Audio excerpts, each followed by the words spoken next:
Barry, do you remember that time in high school when you first had sex with a woman? Do you remember when you stuck it in and blew your load too quick? It was me, Barry, and the nanosecond before you penetrated her, I jerked you off to completion. Barry, do you remember that time where you got hard just from looking at your mother? It was me, Barry, I waited and watched until you glanced at her and then jerked you to hardness. I made you Oedipus, Barry.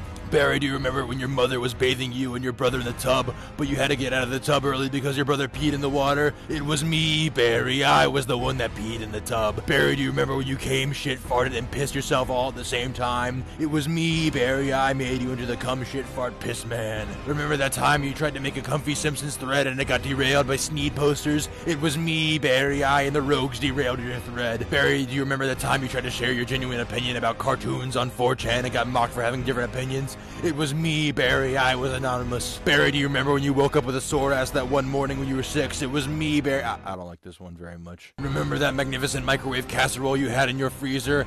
The one you were anticipating to taste for weeks when it blew up while you left it unattended? That was me, Barry, I blew up the casserole. Barry, do you remember the time the chair was thrown? It was me, Barry, I threw the chair. Barry, do you remember that time when you were 16 and fucked your sister in the dark because you thought she was unconscious? It was me, Barry, I was your sister.